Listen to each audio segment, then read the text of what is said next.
উত্তরীয় প্রদান লক্ষণ বাবুকে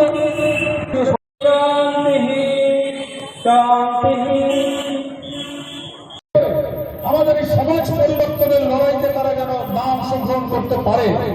সেই জন্য সুকৌশলে তাদের ভেতরে এই মাদক দ্রব্যটার প্রয়োগ ঘটানো হচ্ছে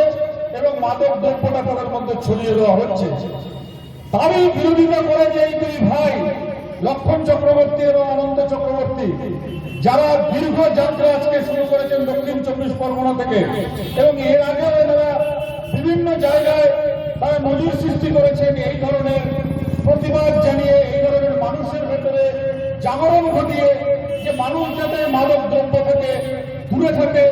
মানুষ যাতে এই চারিদিকে যে গাছ কেটে দেওয়া হচ্ছে, প্লাস্টিকের দ্রব্য ফেলে বিভিন্ন জায়গায় বন্যার সৃষ্টি করা হচ্ছে, এই সকল কিছুর বিরোধিতার জন্য কিন্তু এরা লড়ছে। আমরা যারা সাংবাদিকতা করি আমাদের একটা দাবি আপনাদের কাছে রয়েছে, সেটা হচ্ছে যে জেলার যারা পাক্ষিক সাপ্তাহিক মাসিক পত্র পত্রিকা রয়েছে তারা কিন্তু দীর্ঘ সময় ধরে এই অন্যায় কাজের বিরুদ্ধে তারা লড়াই করছে এবং অন্যায় কাজের বিরুদ্ধে তারা সমাজকে সুস্থ, সমাজকে সতেজ এবং সমাজকে ভালো রাখার জন্য তারা কিন্তু দীর্ঘ লড়াই করছে। তাই আজকে এই মহতী অনুষ্ঠানে আমাদের মধ্যে যারা উপস্থিত রয়েছেন সকলকে শ্রদ্ধা ভালোবাসা জানিয়ে এবং বারাসাত প্রেস ক্লাবের পক্ষ থেকে অভিনন্দন জানাচ্ছি